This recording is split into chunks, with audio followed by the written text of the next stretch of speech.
May 14th, 2013, Sam Hinkie was introduced as the 76ers brand new GM. The mission, rebuild a 34-win team that had no real potential. How is he going to do this? By collecting high draft picks and young promising prospects due to tanking, which would hopefully attract superstar players, that ending in a championship. Seems simple enough, right? Well, not really. Was a concept where you threw away your short-term success for long-term success really going to be worth it? Or was this just a brand new GM trying to make a splash in his new position? This is The Process, a 10-year experiment. 2014. This timeline begins the night of the NBA draft. The 76ers would trade all-star guard Drew Holiday and they would get Nerlens Noel via the draft. Dario Saric was also drafted by the Sixers, and the team would also bring on a brand new head coach in Brett Brown to lead this team. During the season, they would trade guys like Evan Turner, trying to get rid of their better players. The season would also end with the Sixers having a 19-win season, which was exactly a part of Hinkie's plan. So far, so good. 2015. The Sixers would take a very important player that would be vital to the process. His name, Joel Embiid. But there were problems with this pick. Embiid, for one, was going to be a project player, someone who needed a couple years before we actually got to see him. However, when he did return from injury, the sky was the limit. During the season, players like Michael Carter-Williams and Thaddeus Young were also traded. Once again, Philly was just trying to get rid of their good players so they could make room for the new players that were going to join their team. Just like the last season, they had a pretty high draft pick with potential to draft a player that could change the team. 2016. Now this was a very important draft for the 76ers. If they were able to draft a future superstar, the process would look like an innovation. In this situation, it would have been smarter to take a guard. They had Nerlens Noel and Joel Embiid already, so taking a big man is out of the picture, right?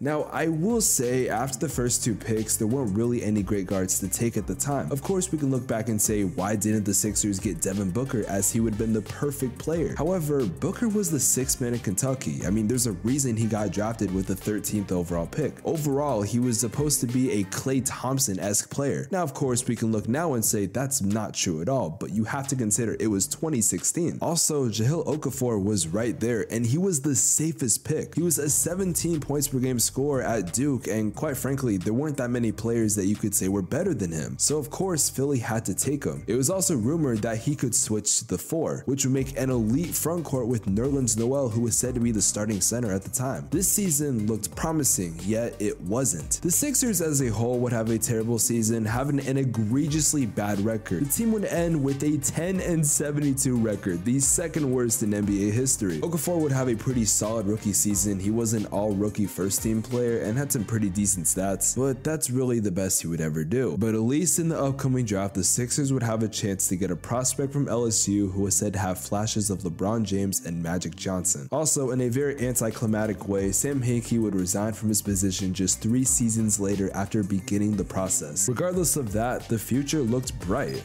2016 NBA Draft. The Philadelphia 76ers select Ben Simmons from Melbourne, Australia. They got their guy. The Sixers were able to get Ben Simmons to pair him along with the young players on this team. Some good news for the process was also the fact that Joel Embiid was ready to play in his first NBA season. The bad news is that Ben Simmons injured his foot in training camp and was out for the entire year. The team would win 28 games, which wasn't the best, but it was improvement. So once again, the Sixers had a lottery pick and a chance to take a possible star in the league. They would win the number 3 pick in the lottery, but then something happened.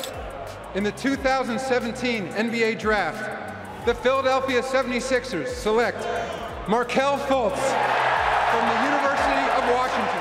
2018. Now you might be saying, how did this happen? How did the number 1 prospect in the NBA draft fall to the 76ers? Well, it was because of a trade. The Sixers would make a trade to the Celtics, giving up the number 3 pick and some future picks. In exchange, they would receive the number 1 pick, which gave them the ability to draft Markelle Fultz. Now, I need to give you some context. Markelle Fultz was the best player to take. It was the safest pick, and there was no doubt he was the guy to get. Now, why the Celtics traded down when he was right there, I couldn't tell you. But you could say it ended pretty well, as the Celtics would draft Jason Tatum, who in 2023 we can all agree is the best player to come out of the 2017 draft class. Now Philly had great potential this season. Ben Simmons was healthy and Joel Embiid was also healthy. Not to mention, Joel Embiid looks pretty promising given the previous year. And now the Sixers might have their franchise player. Surely nothing can go wrong. Well, they did, and out of nowhere, Markelle Fultz forgot how to shoot. To fully explain how this happened, the entire timeline timeline, I'd have to make a separate video. But at this part of the timeline, all we really need to bring up is that he had a shoulder injury and he could no longer shoot. Of course, it runs deeper than that, but it would take a long time to explain. As far as the team went, they played pretty good. They made the playoffs for the first time in a while, not only making it, but winning in the first round. However, they would lose to the Celtics in the second round, but the future was bright. The process was finally coming together. 2019. One of the objectives during the process was getting superstar players, and well, they did just that. The 76ers were able to acquire Jimmy Butler from the Timberwolves. Butler was considered to be a superstar at the time and was just fresh off a very controversial end with the T-Wolves. At the time, it seemed like Jimmy was one of the final pieces to this puzzle. The Sixers would finish as the 3rd seed in the Eastern Conference, and the Sixers were seen as serious contenders. In the first round, the Sixers would beat the Nets in 5 in a very weird turn of events. After beating the Brooklyn Nets, the Sixers would move on to the Toronto Raptors. The Raptors had Kawhi Leonard that season and were looking to go on a finals run. The series was competitive and we got to a game 7 where the Raptors would be up by 2 as Jimmy would come down with the ball and he would tie the game with a contested layup. And what would happen next would be catastrophic to the Sixers. By Simmons, is this the dagger?